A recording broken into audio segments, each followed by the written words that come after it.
So Canada is full of really incredible visionaries, and it's my absolute pleasure to bring up one of the, I think, greatest is Mr. Tim Broadhead, who's the chair of the McConnell Foundation, and who is going to introduce our keynote speaker, Dr. Francis Wesley. As part of the Social Entrepreneurship Generation, or SIG program, I've had a lot of opportunity to meet with Tim. I've always known about Tim through his role in the McConnell Foundation, but to sit in a room with him is an absolute privilege, and I would echo Jeff's thought that sometimes I don't feel worthy of that either. But Tim, why don't you come on up and introduce Francis?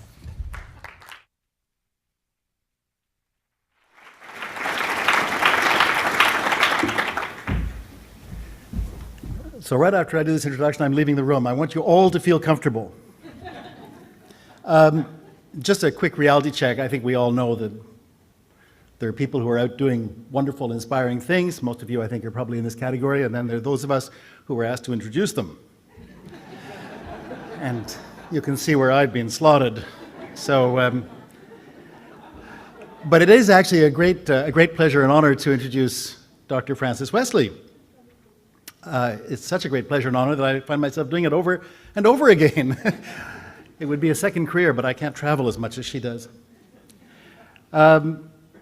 Let me take 3 seconds, because those of us who just introduced only have very limited amounts of time. 3 seconds to just thank Ilse and the Mars team for their hosting of this event, and also, of course, for the organizers.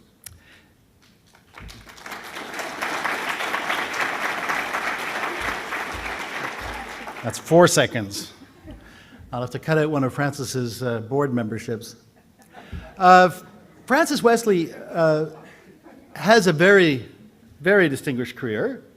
I'm not sure exactly why I've been asked to introduce her, because it's all actually been distributed to you, but I think that was simply so that I would have a cheat sheet and it wouldn't look as though it was particularly aimed at me. So I'll just quickly cover the highlights.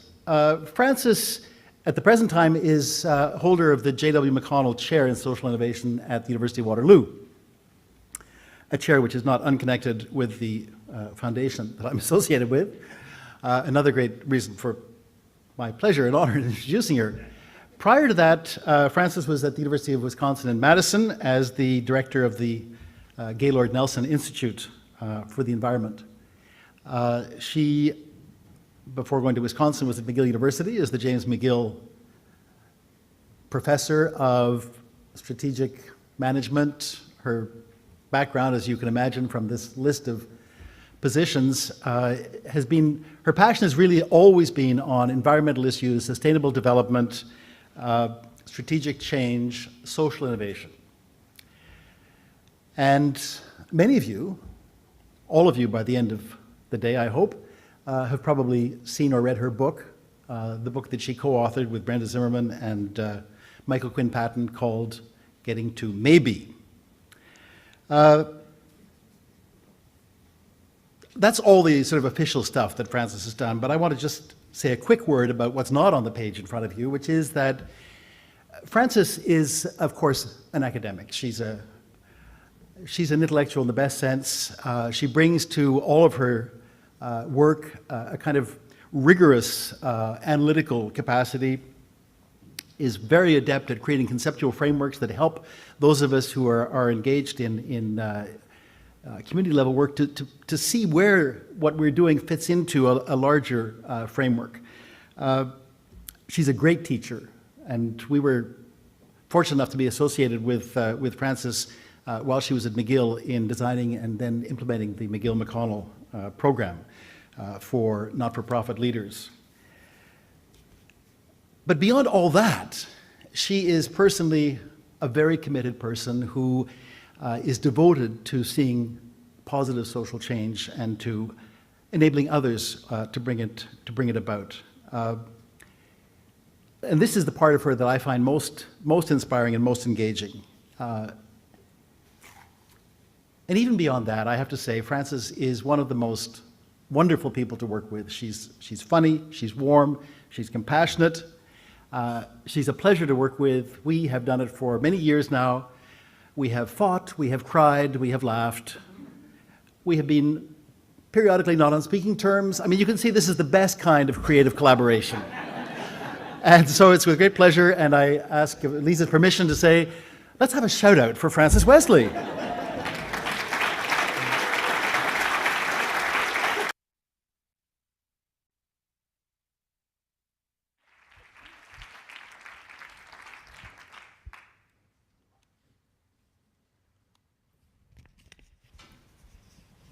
Well, that was a lovely introduction, Tim. Thank you so much. And as you can see, it's been a long-standing and very fruitful relationship. I'm really pleased and honored to be your first keynote presenter presenting here today. So I'm going to be speaking to you today about a framework for social innovation, if we succeed actually in getting the slides up. Is that going to be possible? There they are. Whoops. Not what we want, though. Hang on. Sorry about that.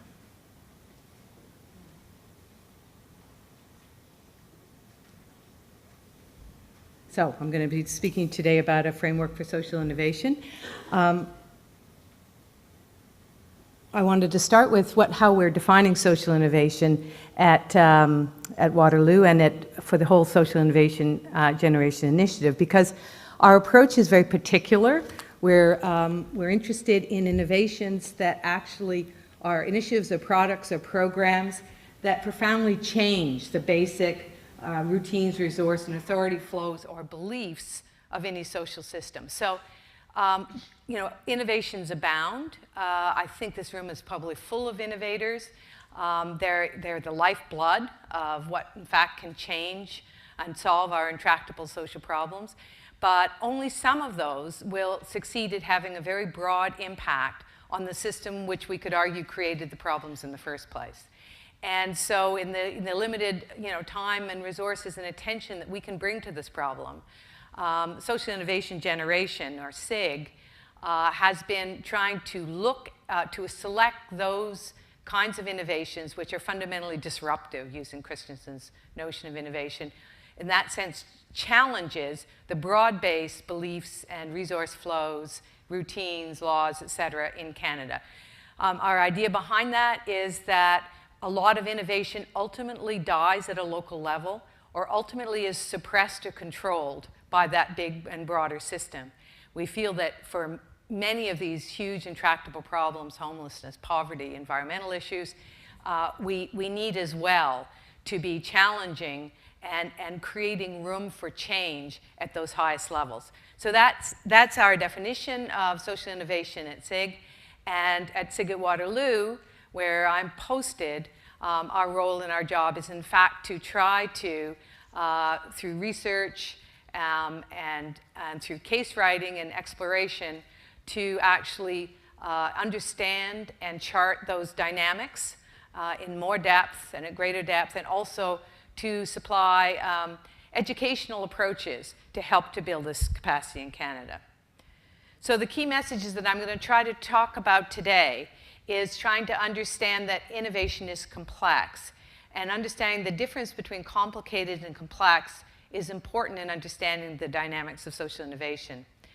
Many of the models of how does an innovation go to scale or have that broader impact, the current models are actually market-based or diffusion models, which have a lot of value to bring to us, but they should be complemented by more complex system models that see change as discontinuous, is not something that you can deliberately plan for and move forward on, and also cross-scale, having sudden capacities to move and affect higher or lower levels in a particular social system.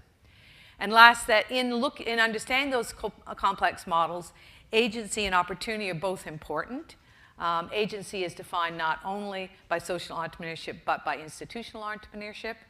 And I'm going to speak about institutional entrepreneurship particularly today. And they tailor, in fact, their strategies to particular kinds of opportunity contexts. So innovations abound. Here are pictures of 3 innovations. Centre pour Roulant, a Montreal-based organization which has been brilliant, absolutely brilliant at establishing a presence in a high immigrant, low-income neighborhoods, engaging in very imaginative ways legions of volunteers student volunteers largely, who find great meaning and purpose and get involved in serving the community in a number of ways. Meals on Wheels was only one way. They've expanded to other arenas. They have become a vibrant part of the fabric of Montreal. And yet, they, as to date, have remained there. They're a local innovation. Eva's Phoenix, which is mentioned here, a brilliant Toronto innovation to deal with youth at risk, to have creative approaches to housing and support, having a clear and fascinating impact on that particular population, as yet localized to Toronto. The Working Center, an innovation in Kitchener-Waterloo, based on Dorothy Day's notion of the workers' movement, which has attempted through a series of innovations that have grown over time in an extraordinary way to address a whole complex of needs, from housing to work to recreation to support to meals of inner city residents who are in transition in the Kitchener-Waterloo area. Brilliant, and like all these innovations, when you walk in the door, you feel like you've actually died and gone to a little bit of heaven where somehow the world works right. But the issue here is, can those kinds of innovations move to a broader scale? Should they? But if they want to, and I think in these cases, people are not clear necessarily whether that's their particular ambition. But if we're going to change the broader system so that these kinds of events don't seem surprising, but actually seem part of our fabric, how do we do that? Well, this particular model, again, is a marketing diffusion model. It's drawn from the excellent work, and I think you've got this work on your memory stick, from the Young Foundation in England. It's a notion of a market or diffusion model saying, how do you grow an innovation? And you can look across that. I won't go into each one of these, but you'll see at one end is very high control. It's controlled by the organization. 2, low control, which is really like a diffusion of innovation model with some other techniques in between. This is largely a model to think about, how do you replicate yourself? How do you move from one to many? And how do you do that with different kinds of strategies, depending in part on the nature of your organization? This is based on what they call, and you can't see the lines there, a push-pull model, that innovation, in fact, needs to have the push of good ideas and needs to have the pull of demand. And within that, you can get different sort of trajectories up to where demand and supply meet. As I say, these models have been extremely useful in terms of understanding some of the elements of how you grow an innovation. But they fall short of, I think, of really engaging the full complexity of what it means. When Jeff Cape says that, what he tries to do is like a puzzle where the pieces keep changing and the table keeps moving, if that's your innovation, I mean, how, in fact, do you market such an innovation in any kind of rational or sequential or continuous way? When you think about connecting supply and demand in the social innovation context, who in fact is the buyer? It's generally foundations or governments. As social enterprise begins to develop, we may make some progress there. But the moment it's either governments or foundations. And do most governments and foundations really want to buy disruptive innovation? They want to buy services. They want to see incremental changes. And of course, there are exceptions to this. But are they really interested in buying disruptive innovation? Many organizations who are struggling to have this kind of impact feel actually quite limited by the buyers in this case. They're not necessarily truly buying social innovation. So while these models are useful, we also feel that we need something that deals more with complexity. A quick note, just going from getting to maybe, which is looking at the difference between simple, complicated, and complex. Just analogies. Simple is like following a recipe. Complicated, sending a rocket to a moon. Complex, raising a child. So simple, you follow a recipe. It's essential. You can test them and for replicability. And there's no particular expertise required. You just follow the recipe and your success increases. And it's very specific about the quantity and what's needed. And it produces standard products. And you ideally have certainty the same result each time. Now, sending a rocket to the moon is a bit more complicated. You still need formula. It's critical. You send one rocket, and it increases the assurance that you'll be able to send the next one successfully. High levels of expertise are needed, and you need to coordinate those, but you still need to separate them into their parts and then coordinate. So rockets are very similar to each other in very critical ways, and ideally, if you're doing your job, you have a high degree of certainty of outcome. Complexo is raising a child where formulae have only limited application. So, you know, just because you get it right with one child doesn't mean you can get it right with another. You practically never can. The expertise can help, but it's not very sufficient. And here, taking a note from, again, from Jeff, relationships are key. In complex situations, relationships, not formula, are key. So, you know, the child changes and you change, and it's an ongoing and adaptable relationship. So you can't separate out the different parts. It's part of an interacting system, and every child is unique. And the uncertainty of outcomes remains. It constantly has to be reinvented. So when you look at these three, you can see that our approaches to innovation, like all other phenomena, can go along a continuum. Jeff mentioned the problem with integrating consultants. I wanted to leap up and say, yes, recipes. The problem is if you take a simple model and try to apply it to a complex phenomena such as the one he's dealing with, you just get lack of fit. There seems to be no relationship between the experience and the model. And most consulting packages are recipes. But what about, you know, complicated and complex? Surely we can talk about these too.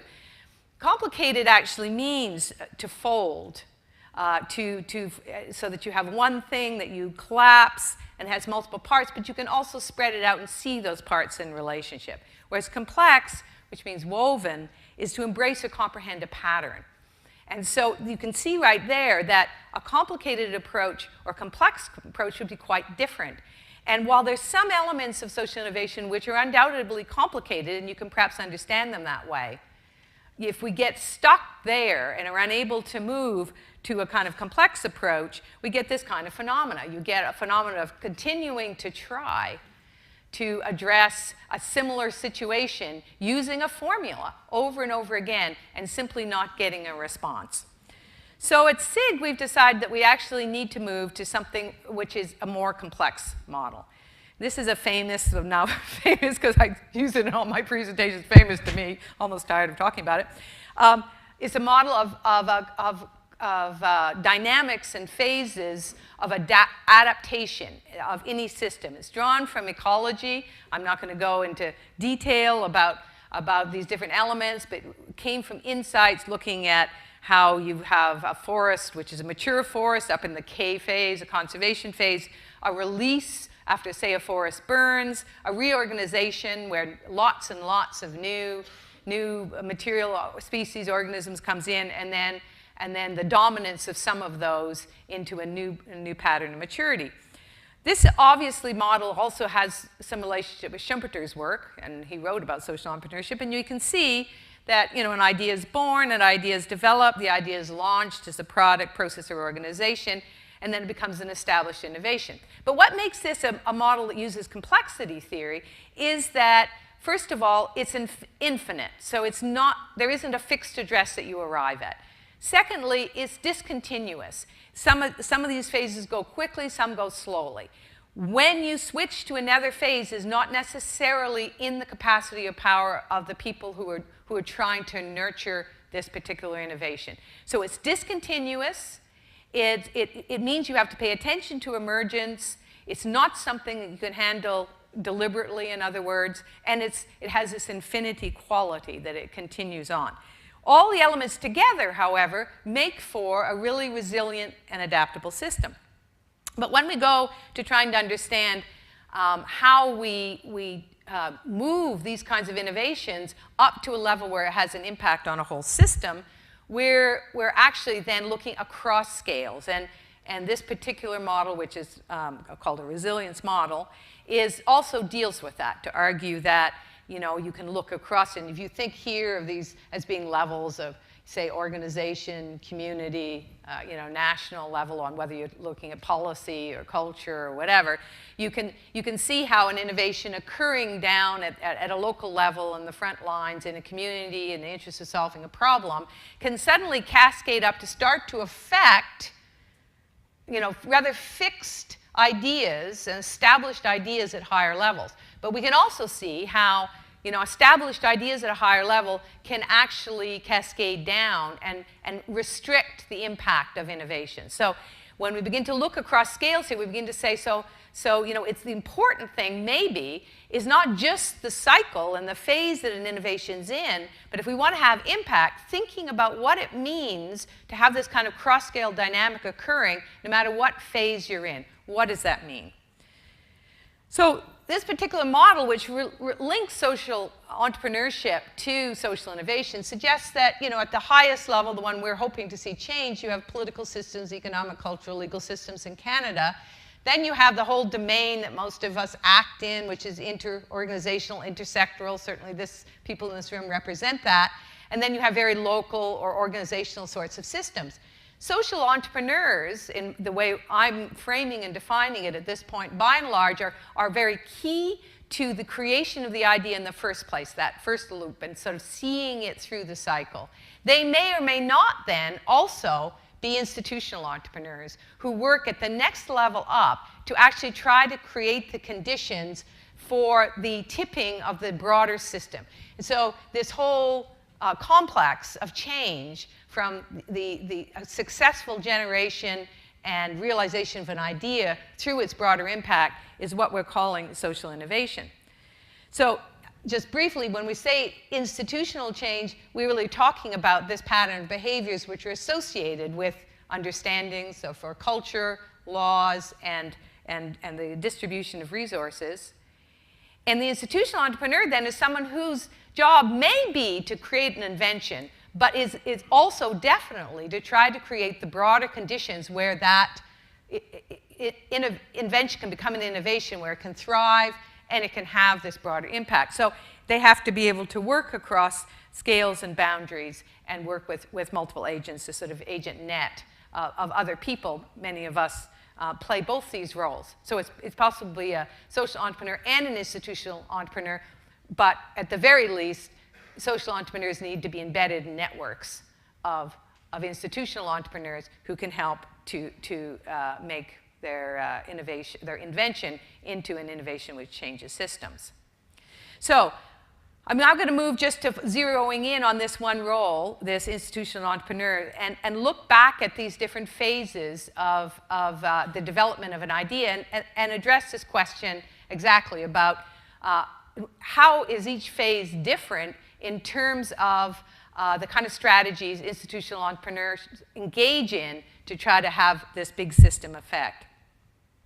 So if you look at this again back at the cycle, you can think about these different contexts or these different phases, these four boxes, as in fact having different opportunity elements. In some cases, there are only three here. There's transparent, which means it's a really good field to move in, lots of different actors, but not too closely coupled, that where entrepreneurs, social entrepreneurs, and institutional entrepreneurs can actually create the links which leverage, again using Jeff's term, leverage the relationships around an innovation. And then to move to starting to build a particular innovation, you move from being purely entrepreneurial strategic ground to really very strategic, how you're going to place that particular innovation. Then as the situation matures and whatever your invention is, let's say it has tipped the system, it becomes a very dominant environment. And so in very dominant environments, it's kind of an opaque opportunity context. So if you have beliefs and laws and resources tied up in very similar ways around a particular problem, it's hard to do the dramatic leveraging. And there, institutional entrepreneurs are really trying to accumulate through a much more up-down strategy to create the kind of change they want. When things start to fall apart, it's not as bad as when things are consolidated. There's new opportunities for introductions of ideas, but it's still somewhat hazy because, in fact, people aren't clear what's happening. And there, you know, the strategies that are involved with convening are extremely important, and the agency is really involved with sense making. So let's use some examples to look closely at each of these very quickly. So looking at the K phase, or the one that's closest, I think, to a place where you would talk about a diffusion of innovation model. In the private sector, there are many models around innovation which argue for these management up-down approaches. Big, continuously innovating organizations like 3M or Hewlett-Packard or IBM put a lot of stock in a kind of a middle management group of entrepreneurs whose job it is to continuously question those higher levels about where they're going and why, to locate innovations that are occurring at much lower levels in the organization, and to sell those up. So, you know, there is an incremental change in the sense that it doesn't completely revolutionize immediately a particular strategy, but it can add novelty and new directions to a strategic apex on an ongoing basis. Recently, we had an opportunity to work with Michael Kirby, as you know, who has been working around trying to create a movement for mental health in this country. And he coming off the Senate Commission and all the media attention, he was able to identify both the opportunities and pathologies in this very established mental health system. And he wanted us to help him think through what was a first response strategy. He himself had set up a whole set of committees to try to question the context of political, legal, and medical structures as they stood. We were advising to him that, you know, creating a kind of communication strategy, much like that created by Al Gore, which really did accumulate resources for change around climate in the US, so you could tell the story, could be coupled with seeding innovations and identifying innovations that were already happening at community levels, but that the key and missing piece were these institutional entrepreneurs, because what we're often finding in these established contexts is that the policymakers are really unaware of the innovations that are occurring at local levels, and they tend to only hear from the usual suspects. Meanwhile, at the local level, it seems a complete mystery what's happening at those higher policy levels. So here, institutional entrepreneurs in this sense are really acting like entrepreneurs in organizations to accumulate resources for an innovation by looking for these small windows, selling ideas, identifying new innovations, moving as deliberately to create this change as you ever see, I think, in complex situations. In addition to that, of course, being able to mobilize new resources through social finance is becoming an increasingly interesting and important avenue for this particular phase. So, but now moving down to the complete opposite, where everything crashes and you don't, in fact, have much clarity about where you're going or why you're going there. What do institutional entrepreneurs do then? This is a network, a conservation breeding specialist group network who work at a global level around endangered species. And all that they do is to go into range countries, this was the Uganda mountain gorilla, organize all the actors who may be interested in saving this particular species and bring them together in a room to ask them to put what their knowledge together into a model which tries to predict the extinction dynamics of this particular species and then create some kinds of policies around it. The interesting thing, and I've been at many of these workshops, is that most of the time the people who come into the room, all who feel passionate and represent government, or they represent science, or they represent local NGOs, or they represent managers, have never been in the room together before. They don't know. They're scared. The species is endangered. But in this case, when we held this workshop, it was 1998. There were only 300 of these Uganda mountain gorillas left at that point. They know there's a problem. They don't know why. You think, oh, surely science has all the answers. It doesn't. They don't know why. It's a situation of high uncertainty. It's very hazy opportunity context, because if you don't know what's causing extinction, how do you know how to act, even as an innovator? How do you know how to act? And so this kind of sense-making activity is really key. And the institutional entrepreneurs at this point are really using their capability to convene, to manage the conflict, to facilitate these kinds of conversation in order to create a kind of common vision and to enhance sense-making. Once that's done, you see an explosion of activity, often highly innovative in addressing this kind of common vision.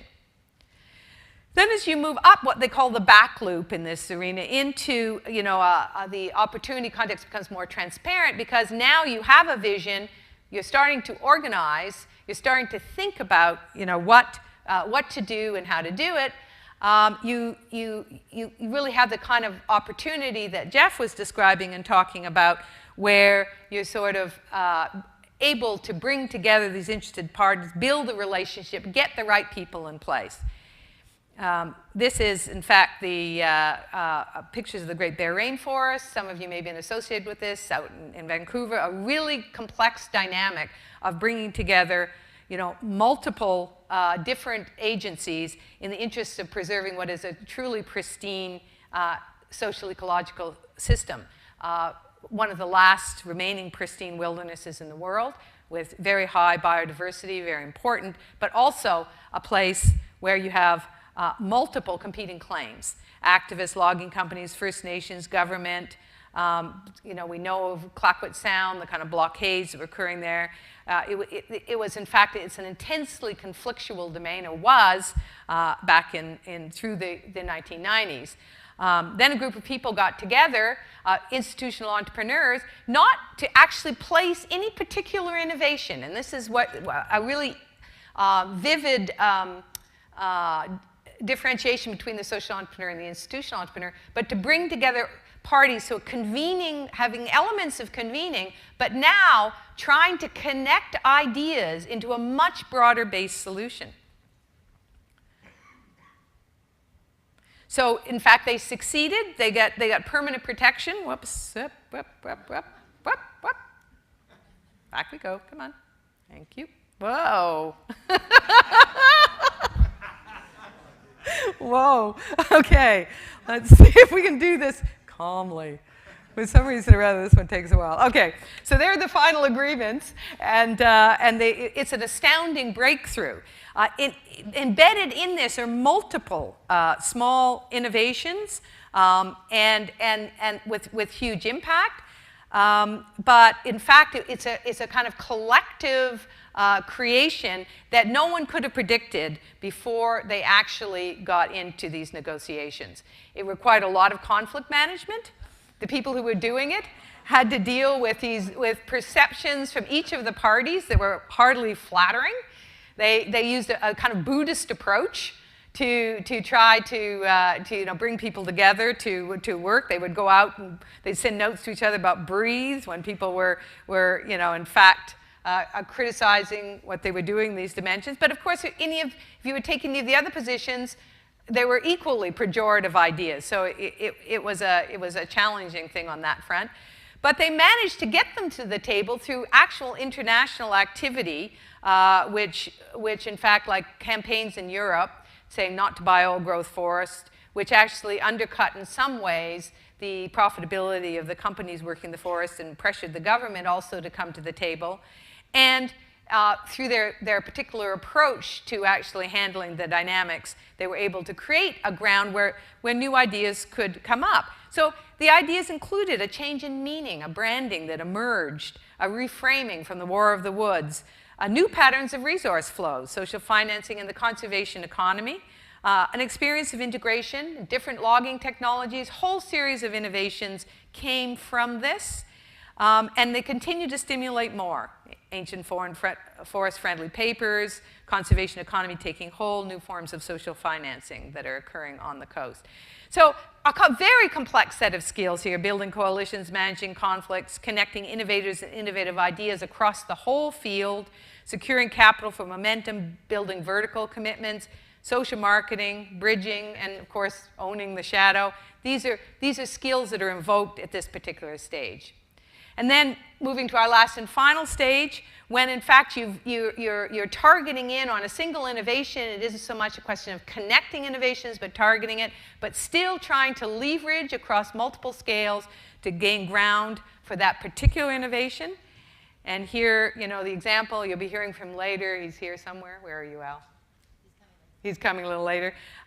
Wonderful, wonderful man who is in fact both a social entrepreneur, created, through Plan Canada, an idea about how to support people with children with disabilities so that they could have a good life, so that they could contribute as well as take, building a circle of friends.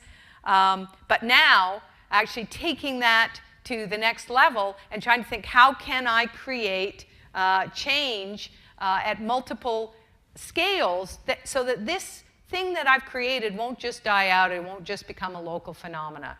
And in doing that, he's worked with the cultural perspective, trying to get thought leaders involved, and people like John Ralston Saul taking on the Belongingness Initiative, Mark Kingswell taking on issues around what it means to have a different kind of world, a world we want, very influenced by his efforts to engage them and talk to them.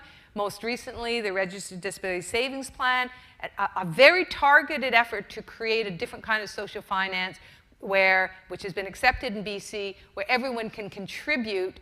Anyone who knows the person with disabilities can contribute to a fund, so it reflects and mirrors the innovation itself. It's not vague, it's very specific and targeted, and yet he's changing the legislation so that you don't find clawbacks from disability pensions when you draw down on this. So it's a really radical and innovative thing. So at that point, you're really building social capital, mobilizing it in support of a particular innovation. You're building intellectual and cultural capital in support of it, and this financial capital as well. So you're really there getting close again to recognizing, framing, and selling a particular innovative idea. Jeff used the thing, that his organization is full of people who are looking through holes and jumping through them. It's very, very important at this phase that you're constantly seeing that broader pattern, finding those opportunities in multiple contexts.